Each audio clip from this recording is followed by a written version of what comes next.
This is probably my most successful entrance to the Noobcast ever, considering Sarah just left me. I had the webcam's position, everything looking great. Now you see on the first webcam, there's my official chest. It's my official chest. You see my hands, I'm scrubbing my chest. And then on the second cam is my official face. Welcome to the Noobcast, solo by Fred. Can he do it? Could Fred officially... wait a minute. I think hope has come back. I think somebody's trying to cut. Yes, it's Sarah. We got her. We're back. For the record, I was ready to do this thing alone, Sarah. I heard you. I heard the doggy. You're muted, but the doggy is not, which is extremely strange. Okay, now can you? Yeah, now I hear the doggy and you. Oh God! What happened, Sarah? You? I got a blue screen of death. I kid you not. Oh, that makes sense actually, because I was talking to you fine pre-show. We were having a good time, and suddenly, right as I kicked off the show with the intro and everything, you kind of disappeared on me, and I thought, you know what, Fred, this is the one time, 7 years, one chance, one up to start the Noobcast alone and go through 7 games in a single monologue all along and just post that on the web and said, there you go, internet, you win. That would have been really amusing to watch. I would have loved to see that, but I'm glad I was able to come back. Well, thanks everyone on the chat who just came to cheer us up for the return of the Noobcast. We haven't done it in just about 2 weeks. We got a slow return here in terms of participants because it is just myself and the great, the fantastic, the phenomenal, one of my personal favorites, Sarah, coming to entertain us as we discuss the top 7 PC games coming out this week, at least as OP Noobs believes. It is our personal belief that these are the most noteworthy 7 games you're about to see. And Sarah, I am going to jump straight into it, unless, Sarah, you have any announcements to make. I would just like to say hi to Michael. Hi, Michael. Because he's viewer. Thank you for watching. Yay. But no, I'm ready to jump into it. No, well, suddenly, but the problem is that suddenly I'm not, because who is Michael? Well, Michael is shed some light here. Michael is a very interesting man that I would like to spend more time with. And that is an interesting statement to hear. One that, as a Frenchman, I welcome. I know as a lot of Americans would get uncomfortable, but as a Frenchman, I welcome this level of statements. I think good for you, good for Michael. Let it be love. Let it be gracious. Let it be as high as the Eiffel Tower.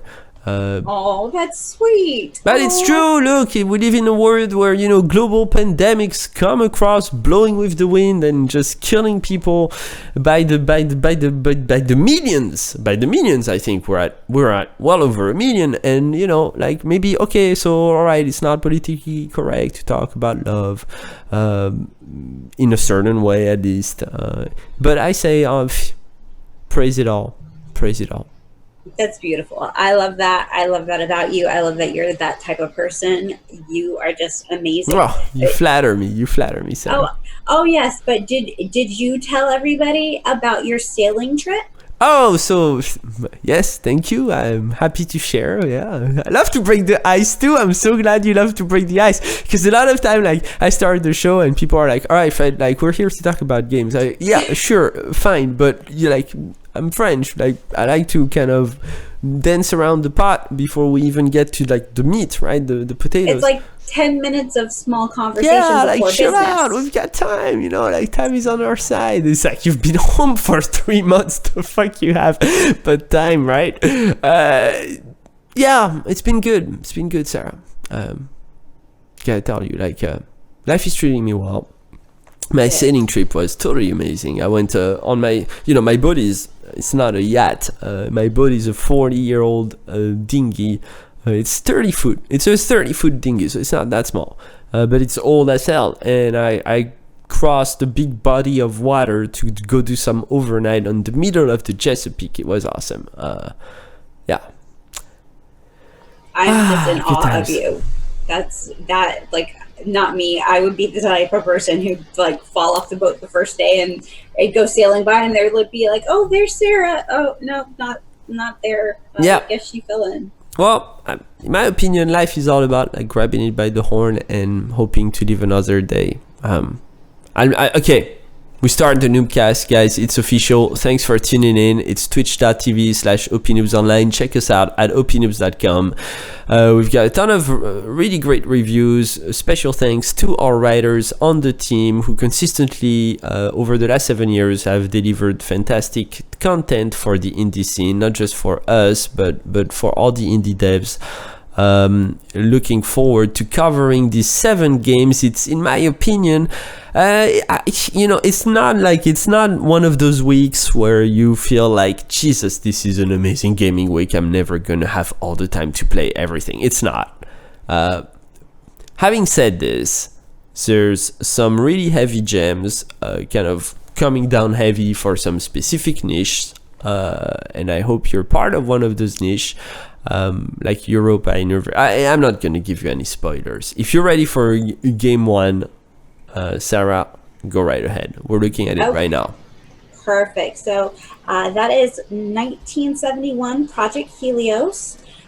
Developer and publisher both Recto Technology SL. 1971 Project Helios is a turn-based strategy game which combines modern warfare military tactics and close combat. Firearms and vehicles are scarce, conflicts and hostiles have no end, and the terrible freezing cold annihilates friends and foes in its path. What? Say that last part again? The terrible freezing cold annihilates friends and foes in its path. Okay, yeah. So some sort of like survival mechanic going on for you. Okay. Exactly. That's the main thing that attracted me to this game, was that you're playing a turn-based strategy game, but then, oh, by the way, it's freezing cold and you might die on your next turn. So just remember that.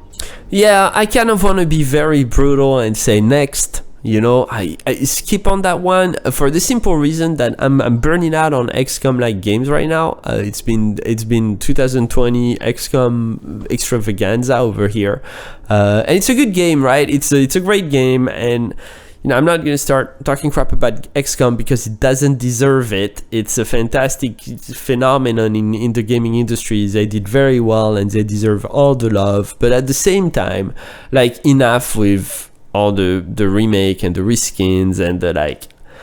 I'm just burning out on it. It's like that one that we had 2 weeks ago or 3 weeks ago now, that the difference was it went from FPS to turn-based strategy and it flipped it on its side. Do you remember that one?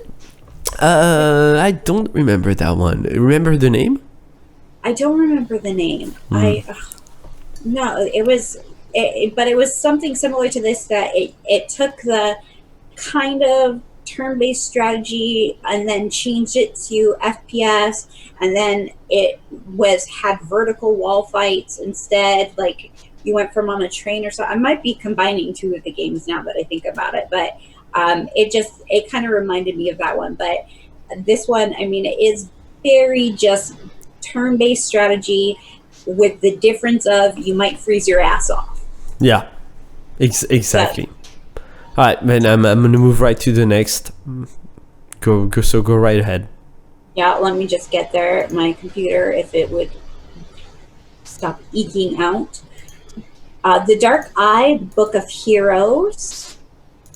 And yeah, that's already okay. That one is already a lot more interesting, I can tell you that much. Yeah, so this one is a developer, Random Potion Oi, a publisher, Wild Rivers Games. Experience classical role-playing together with your friends in a co-op multiplayer RPG on the Dark Eye license that lets you engage in party-based adventures in the fantasy world of Turia. I said that wrong, sorry. No, yeah. I like it how we start the show with these are the top 7 best game of this week, and then the first one comes out and we just totally trash it. We just totally went and trashed it. It's like, guys, this is just not worth it. Book of Heroes, however, love the Wild River Games logo and logo reveal. Very talented stuff. I love all that naturalesque type of feel stuff. That stuff really gets me going. And then I'm a sucker for those isometric RPGs, I gotta admit. And, to a certain extent, like, because it's been, they've been making a big revival since Baldur's Gate found its, what do they call it? There's a term, spiritual ancestor or something like that. Spiritual.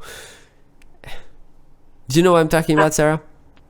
Yeah, no, I know what I know what you're talking about. Like almost like a spiritual awakening, I guess you could say. I forget, there's an expression. Anyways, it's been making a revival over the last 5 years with Divinity Original Sin 1 and then 2, and then Pillars of Eternity. These games have been making a comeback. There's been a few others left and right that had their fair share of success. I don't know what's going to happen to Book of Heroes. Do you have anything on Wild? If you could look up a little bit on Wild River Games, Sarah, whatever you find online, if you find anything. Because I'm kind of curious to know what's the size of the studio, how the team presents itself. This is the type of stuff that could be a big success on Steam, I think, especially because we actually have not seen one of those RPGs in some time. It's kind of like we had a big wave of isometric RPGs in 2018, 2017, and then in 2019 it come down, and 2020 really nothing yet. And this is kind of the first to kind of pop back up in our face and say, hey, we're still here. We're still doing this thing.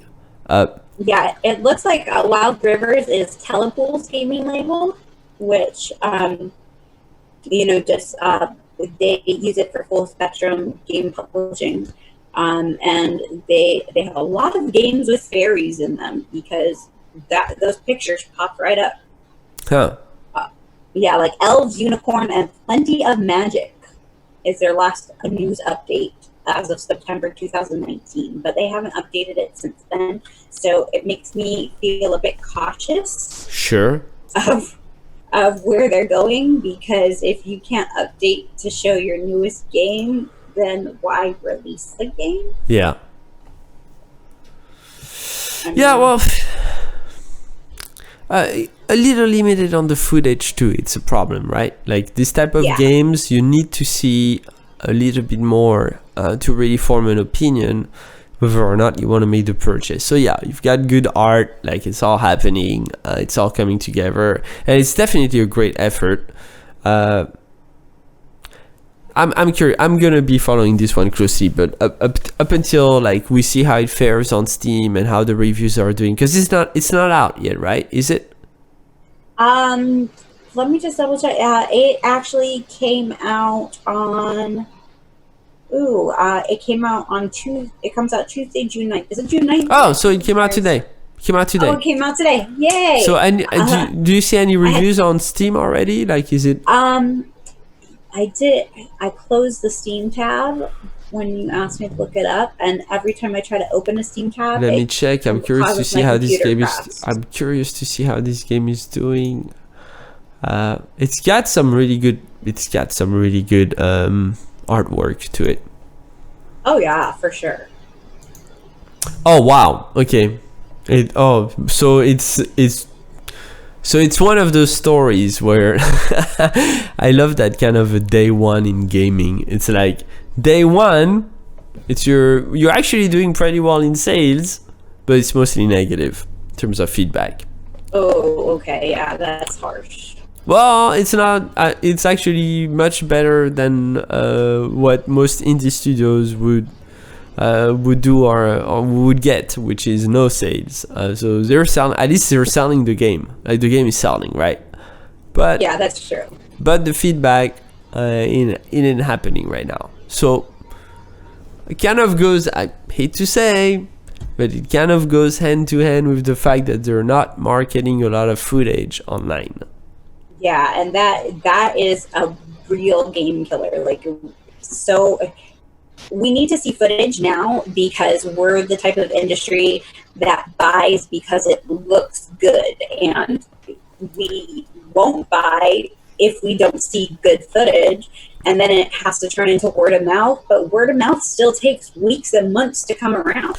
And that's the thing, right? Like now with Twitch, YouTube, just everything, right? Like all the distribution channel, all the communication channels you have online to get the word out about your game and really showcase your product and all that. Like it's unexcusable, I want to say, as a serious entity, as a serious product, as a serious company, to just come out with very little footage about your game. If you're gonna sell your game, sell it right? Like you've done the work, you're confident in your product, blast it out, no matter how you do it, whether it's with like streaming with the devs, influencers, I don't care. Just like show us the product. It's called, in my opinion, it's called transparency, period. Exactly, transparency, because that's why to talk about a franchise that is way dear to my heart, Kingdom Hearts, that came out when I was a teenager, and they just wrapped it up, like 2 years ago? Yeah. So, but they always release little parts here and there just to keep you interested. And I feel like that's what you need. You need to say, okay, here's a bird crumb, here's a piece of popcorn, like slowly building towards it, but you're not exactly saying this is exactly what it is. Right, Sarah, I could not agree more. I do not know what to tell you. Okay, then we agree, so we can move on to the next one. And what is the next one, Sarah? The next one, this is the one that gets me. What is it? Oh, come on, Sarah. Sarah, you cannot F this up. You cannot, and I'm only not getting mad because you're a girl, and that's not fair. It's equal gender, whatever you call it. Like I should be upset about the fact that it is Europa Universalis.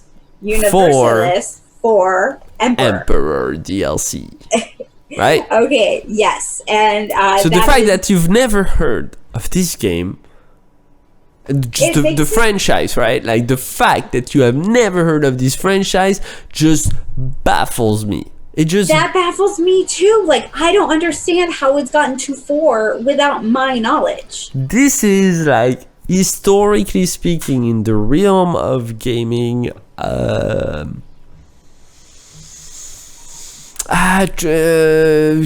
definitional, transformative, classic, where do I begin, right? Like I don't know, but anyways, to say, yeah, I'm bashing on you. I never played this game.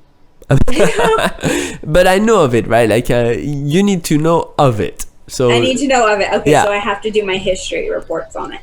I'll turn those in next week. And there's very little I can personally say about this game.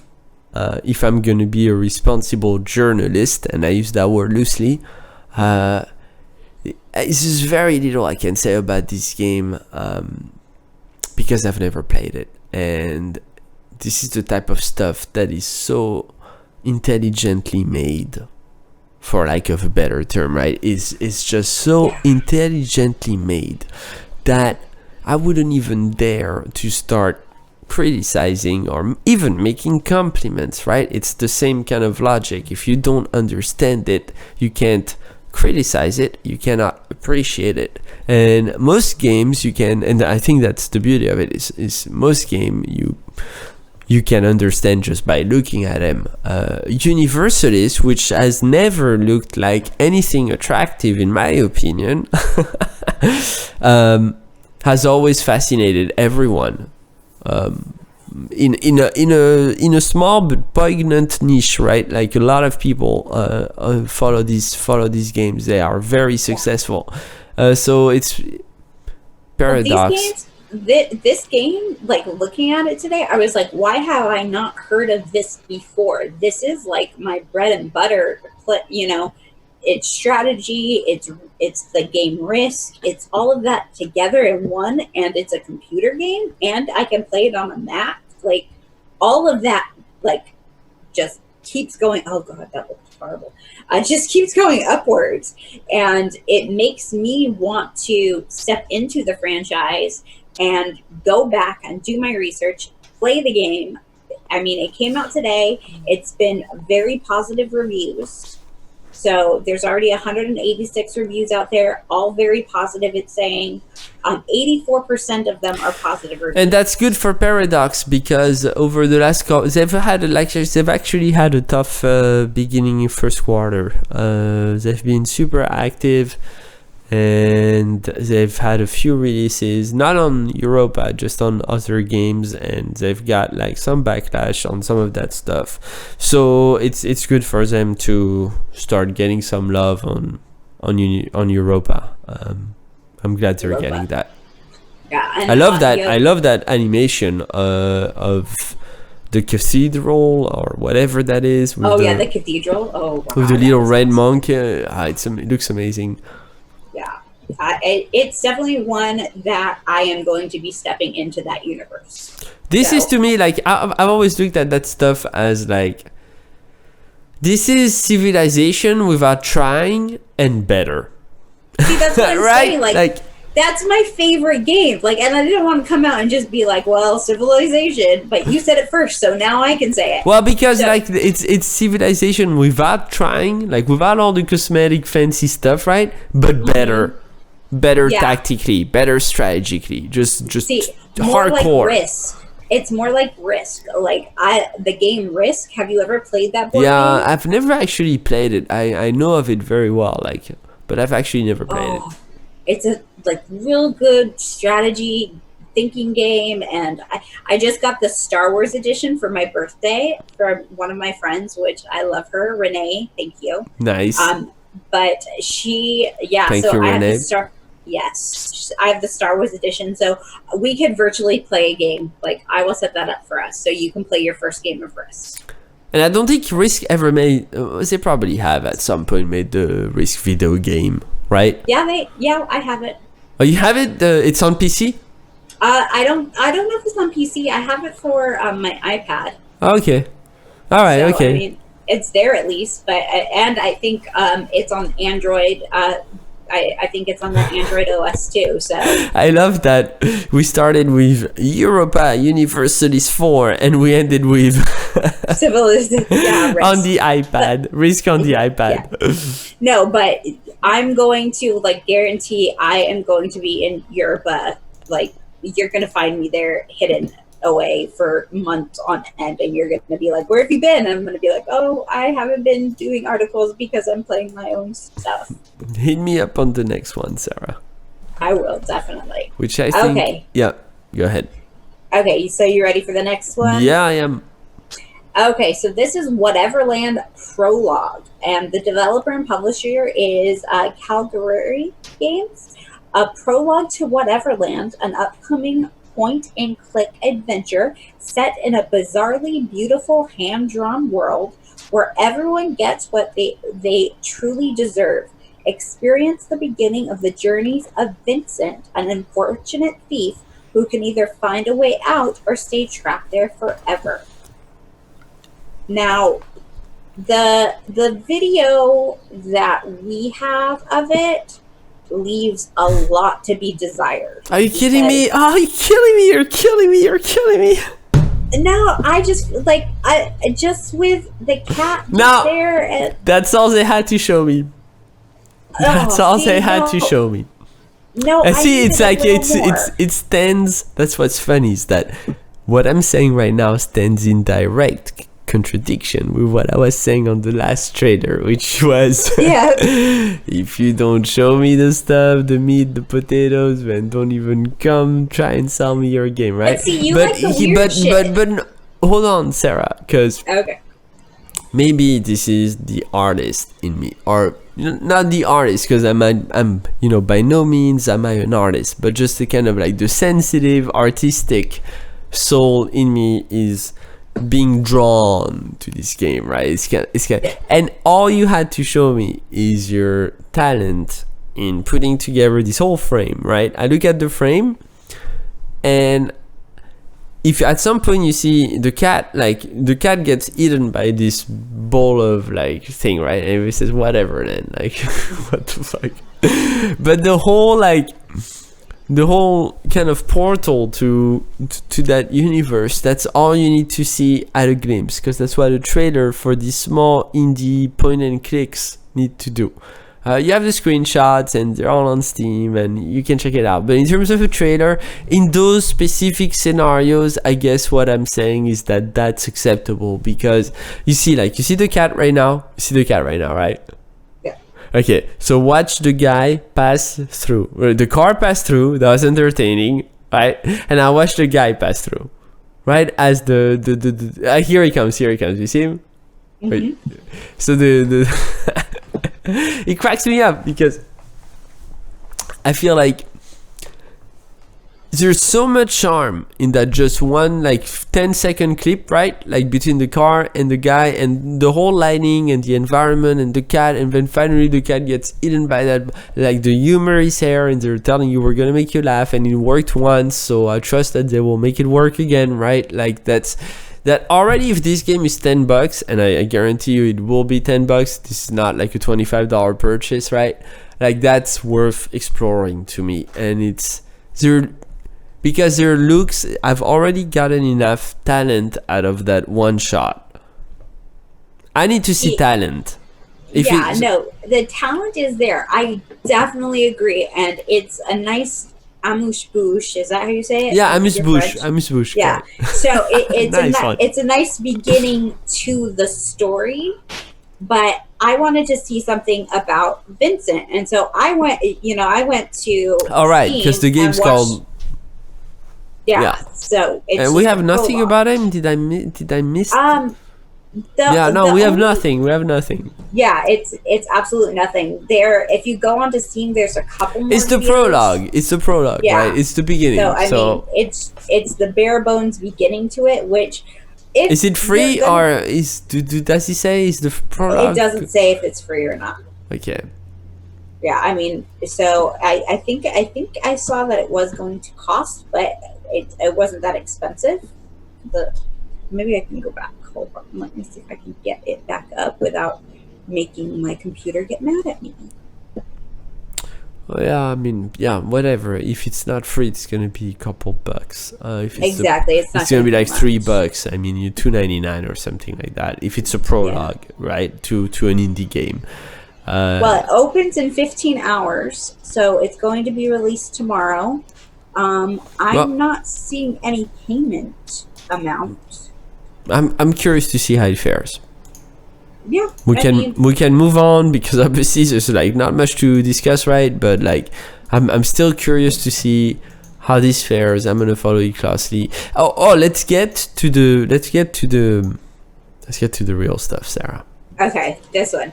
And you're gonna start this one. And okay, I want you to be fierce, like you told me to last time. Just go for it. Because I'm gonna come from the other end. So the more dramatic you are, the more dramatic I can become. Okay, well I can do fake tears. Can you? Yeah. Don't tempt me. Okay, so this one is Beyond Blue, developed and published by Eline Media. Beyond Blue is a single-player narrative adventure that takes you deep into our planet's beating blue heart. Explore the awesome wonder and unbounded mysteries that exist within the world's ocean. Okay, I will say this game has beautiful art, like top to bottom, left to right. This game, no one's gonna beat it on art. Like, I'm not gonna say anything about the art. Now, the playthrough though, it's single player completely. Like, you don't have the choice to ever have a co-op. You're only ever by yourself, and like that gets very lonely in the depths of the ocean, like it. And I've learned enough about the oceanic Oceania. world. Yes, thank you. From the time I was 5 to the time I was 16 in high school, going through all that. That I know what a sperm whale looks like. I know what an orca looks like. I know what they eat. I know how they develop the food. And they don't fascinate you though? It did fascinate me. When I was 5, I wanted to be a marine biologist. Yeah, okay, but lions fascinated me when I was 5. They don't fascinate me anymore. Like what? Okay, but you don't find the ocean though like fascinating as an environment? It's cool to see it, but like when it comes down to it, like I don't want to be that far down in the water or that close to something that big that could hurt You're me like my potentially. wife. Yeah, my wife. Like I'm just scared that I mean, would not be able to do it. For me, like the ocean is a symbol of living on the edge. On the edge of death, right? Like this is not a place where mankind is supposed to be. This is a place that is not made for mankind. This is a place that is made to kind of clash against mankind. Okay, I saw that movie. It was called The Meg, and I watched it last night on TV. So, voilà, exactly. So there's okay. It's to kind of bounce back off of the things you said. I'm split because yes, there's the nature lover in me, right? Like there's the guy who's completely fascinated by oceans, spends a lot of time on his sailboat, just the whole thing, right? So I see a game like that. It's a good production. There's a solid team behind it. Like this has a solid development team, and bravo for that. Like bravo for putting that effort together, for finding the money to invest, for just the whole operation. You see the lady making like the voice work, just the whole effort. Congratulations. I'm glad this game is out there. I'm excited to play it. I hope it's successful. It looks pretty. You guys have done a good job, honestly. You guys have done a good job. Like, oh yeah, the graphics are. It needs to be, but it needs to be said, right? Like it needs to be told, and I hope it does well. And bravo, like whoever is the marketing director on that team, like bravo on just like the whole budgeting for camera work and making sure that stuff gets on YouTube and stuff, because you really are communicating just the level of involvement from talented people that went into making this game. So hats off for all of that. So why do I keep kind of like prefacing my opinion on this game? Because there's just one tiny issue, right? It's well known across the gaming community that underwater gameplay always fucking sucks. Oh god, yes. Nobody likes to be underwater when playing video games, because of the lack of fluidity, because of the lack of just speedy pace, like agility, right? Like you're slowed down by the motion of the water. And as much as we love it in real life, it's part of the appeal, it's part of the charm of the oceans and the seas, it doesn't really translate in the world of video games. And that's a brutal truth. You're seeing footage right now of Dr. Sylvia Earle, who I know not personally, but I know of her work very well because I'm in the conservation NGO field. Like that's what I do for my day job. So I know she's part of a big brand about making the oceans cleaner. I appreciate what she's doing, but like this is kind of all part of a big kind of, I don't know, there's something a little bit dishonest about it in the sense, and that's where I grow deeper in my criticism of this game, in the sense that it's a video game, and it's not a charity, right? Like it's not a, it's, and I guarantee the reason I'm saying this is because I guarantee you there's a few people on that corporate team who started this thing at the origin of this whole thing and thought, how can we make money? And that was the first question asked. Beyond Blue is first and foremost a game about making money. And while that's fine on so many levels, right? Like every other game, I would never ever point that out about any game, because of course every game is about making money, right? That's what it's all about. But when you start to brand it with, Sylvia Earle and conservation and ocean pollutions and all that, I want to tell you, like, just stop. Just sell your game. It already looks good. Is it fun to play? And that's all you need to do. That's all you need to do. You don't need to dig into the whole charity stuff to make more money. I don't like that, right? I don't like that attitude. Yeah. I don't like that approach. I don't like that philosophy. No, I would completely agree. Riding the charity coattails to make an extra buck, like that's just wrong. Like, that's not what it's about. Yeah, so. And I don't know, like, do you see anything about money if you buy the game?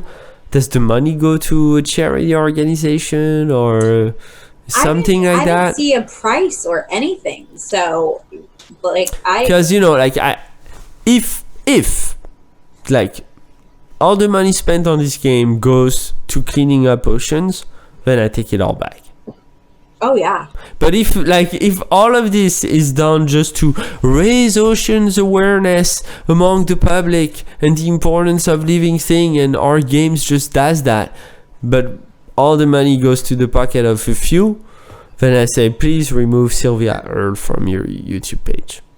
I would say at least if it was at 35%, that would be like my cutoff, where I'd be like, okay, I understand you need to make money to make additional games, so 35% of the proceeds will go towards the ocean and cleaning up projects and everything like that. But anything under that, then you're just trying to make money. Yeah, I mean, there's a game right now though that's doing really well, and I forget the name, and they're selling the game, and a lot of the revenues going to planting trees, and they're planting like millions of trees. Like, they're doing a great job. Like, it's awesome. So that's awesome. So if that's what Beyond Blue is doing, then hats off. If you're just cashing in on conservation, then thumbs down. So more research to be done on that. Curious to see if a writer picks it up. I'd love to talk to them about it. Move us forward, please, Sarah. I am ready to go. The next one, it is Sky Hill Black Mist. It is developed by Mandragora. I said that wrong. And publisher. You just like that I say these words wrong, which is why you like that I do these. It's fine. You're doing a great job. Okay. Publisher Clubatter. Black Mist, you awake inside a huge interconnected building conglomerate, the so-called Sky Hill condominium. You woke up just to find out that your daughter was kidnapped and the whole building is overrun by dark monsters and crazy cultists for whom you are prey.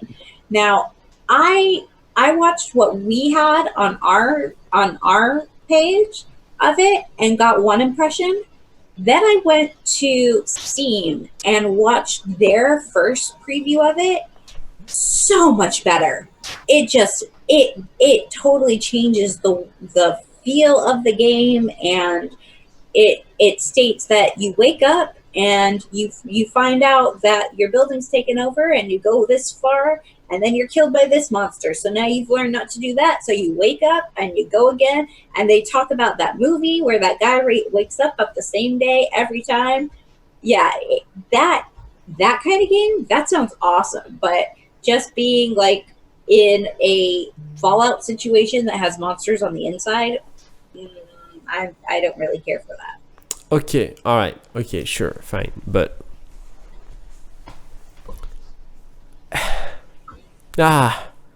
This is a tough one, right? Give me more, Sarah. Give me more. I don't know what to say. I don't know how to open on this one. Okay. So. No, give me more. F the Steam page. Give me more. Emotions. What are you feeling? Yeah, what are you thinking? I feel as though it was like your daughter calls you, because that's in the second video that she calls you, and she was at a birthday party, and no, I'm sorry. In the second video, it's like building maintenance is being called repeatedly, and this old woman calls and she's like, they're getting noisy up on that 73rd floor. And then a couple other people call and they're putting in like little complaints here and there. They see something weird or something strange. And then it's that same old lady and she's like, okay, I'm hearing really weird noises from the 73rd floor. And then it cuts to screaming and yelling, and it just peters out from there. And that makes it so much more interesting than what is shown on that little clip we have. I just wish that they could have compiled, I don't know, the YouTube clip compiled better with what they wanted to post on Steam and mashed it together, and it would have been beautiful and able to explain the game so much better than what we have and what is written for the little quote for it, because it doesn't mention that you wake up repeatedly. It feels like, and I don't say that as a compliment, it feels like a lonely adventure. Like, I feel lonely watching those trailers. Is it me? Bless your heart. Don't you get that too, though? I am actually a preferred loner, so... Sure, but don't you feel like some sort of kind of... Like, it looks pretty. The production is good, right? Oh, like, yeah. it's well done. I really have nothing to say about that. The environments look good. It feels like a lonely experience. It feels empty. It feels void of meaning until that kind of shadow pops in and you have to hide from it. And suddenly, like, I kind of like feel a little like, ooh, I get kind of, I get into it. And that's already an achievement for a developer, to get someone into a moment. Good artwork, good production, but why? Just kind of like, why? What's the purpose?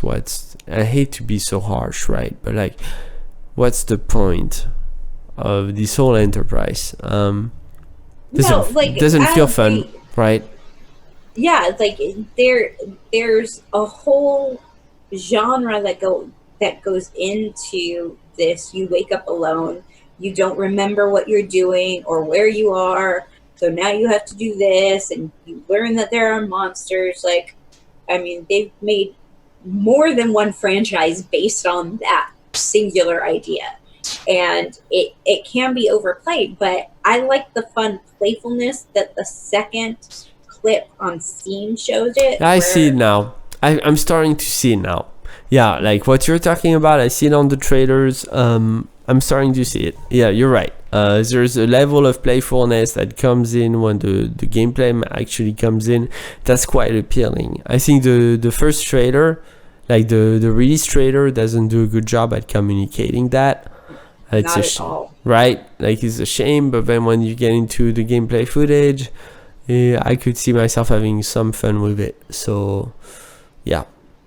Yeah, see, I'm glad you were able to do that footage. I was, but thank God for that second footage. Right? It came in last minute. But see, like, that's the problem, because most people who will be exposed at this game will only look at the first footage, like the first trailer we saw, and you've lost them. You've lost them. Exactly, and it's such when a you shame actually have because it something looks great. you actually have something decent. Yeah. Okay, so moving on to the next one. Yeah. Okay, this is Clash Mutants versus Pirates Early Access, developer and publisher by New Gen. And Clash Mutants versus Pirates is a third person MOBA game that lets vicious space pirates face off against merciless mutants. Choose a side in this monumental battle and fight for nothing less than the future of the entire world. Whoa, big Yeah. statement. Like that's putting it mildly. I see why they're doing early access of it. I would take that as like as some sort of criticism. It is a little bit of a criticism. I think that they have some good ideas. But I think they just need to lock down on a couple things. And if they take the opinions of the people who play the early access and take some of those opinions to heart, that they're going to really have something that will do very well on Steam. But if they just say, who cares? No, we got it. We know what we're doing. Then they are just another two, 1-on-1, 2-on-2, 3-on-3, 4-on-4, whatever. Like you can, I think custom matches are up to 5-on-5. So it just, to me, I don't know. I think they need more. I don't know. I'm split because it looks kind of fun, right? Like, doesn't it? Like, you look at it, Yeah, and but you start looking at this stuff, and you think, God, I just want to shit all over this game, and I'm just going to, another Overwatch, and like, I just want to poop all over it and say, go away. Like, please only leave these types of productions to either Blizzard or a worthy contender. This is not indie stuff. This is not indie stuff. But then I hate to say it, you kind of look at it and you're like, but this kind of looks fun, right? Like, well, but it looks fun. But like, see, the thing is, and it is fun. I guarantee you, it is fun. But is it what should be going out on? I don't know. Like they don't seem to have the frame rate issues every other one has, right? Like all those indie wannabe Overwatches have just major frame rate issues, and you can see that just from the trailer. This one is a solid, maybe not 60 FPS, but 30 FPS consistently through every scene, no matter what. And that says a lot about like the development team. Hats off. Character design, funky, toonish, fun. Animation work, 3D modeling, excellent. The whole production, they've got Twitch downs, they've got the streaming happenings, they've got like they get it. They're doing a good job at the gaming industry. They're a young team, they're passionate about their product probably. But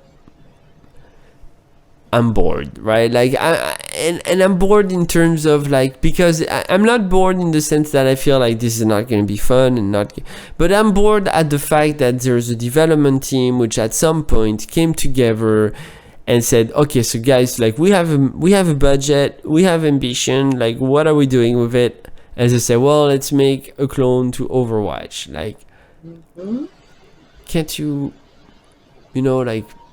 you just look at that animation work we're watching on Twitch right now? Isn't that awesome, right? These guys are so freaking talented, right? And you're thinking like, God, you've got all that talent, and that's what you make with it, like a freaking MOBA shooter, Overwatch, like, right? Like that's, you could do so much more. You could do so much better. You could bring a new genre to gaming. You could like, I don't know. Yeah. A lot more ambitious than what I guess I'm saying. At least, please, a little bit of ambition on the creative front. It was like they all were, in the developer room together and sitting there and thinking, what can we do? And one person was like, I know, let's order Chinese. And the other one was exactly. Yeah, and then we'll do that. Yeah, exactly. Exactly. That's exactly what I think happened, actually. I 100% agree. Is this number 7? Is this the last one? Yeah, that's number 7. Oh, I guess we're done. Yeah. A few more to check out, which is number 8. The one on the bottom right side of the screen. I forget what the game is called. Warborn. Looks fun, actually. I've been kind of eyeing it from the side as we've been going through the Noobcast. Sarah, thanks for making it. I had a good time. I think the first time we had just 1v1 on the Noobcast. Like, it's always been at least 3 people. We're gonna get the other Noobcasters back on track. We'll be hunting them down next week. I'm glad we got the show back. Sorry for being off for the last couple 2 weeks. 2 weeks we were off. We'll bring the giveaways back too as well next week. I noticed we haven't changed the title of the stream to the $200 game giveaway show. We should have done that. Sorry guys, that's City Natsume idea. We'll blame him right there. Sarah, announcements please. What can we expect from Sarah on the writing front in the next couple weeks? Okay, so I have, let's see, the Cannibal Cuisine. That one I finished and turned in. I think we just published that one. I think we just okay. So then Strategic Mind, the Pacific. I just finished that one today. I'm moving on fire. I have Gigantosaurus, the game, which is, oh my god, so much fun. Is it? I love it. Like, I know it's like really going to be more so like kids are gonna play it, but like it's just such joy to sit down and be like, oh. No, I was surprised you picked it up. I was like, all right, whatever walks your word, Sarah. Yeah, just freaking take it. Yeah, and you did. Good. I love it. Yeah, I love it so much. And then what I'm still hoping for is Jay and Silent Bob Mall Brawl, which I know I keep getting on you for that. No, remind me in the morning. Okay, I'll remind you in the morning. But if not, I'm prepared to write an article based on the demo. We do that. But like, let me get back to them. They should get back to us. Yeah, but that's what I have, and then I have a couple more that I'm just waiting for the codes for, and then I'll jump into those. I can't remember which ones. I did pick a new one this week, and there wasn't anything that like seized me. But I mean, we've just seen at the game. We've just looked at the games, right? Like nothing too overly exciting. Europa and Universalis being the big one, I guess. Yeah, and that one now I'm going to get into and pay for. So. And unfortunately, it's almost classic, right? It's the first week of June. It's the entryway into the summer. Slow time, slow period. Not a lot of games to talk about, but we'll do our best to keep track of everything that's worth covering. Always at OPN Noobs. Thanks everyone. Thanks Sarah. We'll see you guys next time. Next Tuesday, 8:30 p.m. Eastern Time, precisely on the Noobcast. See you later.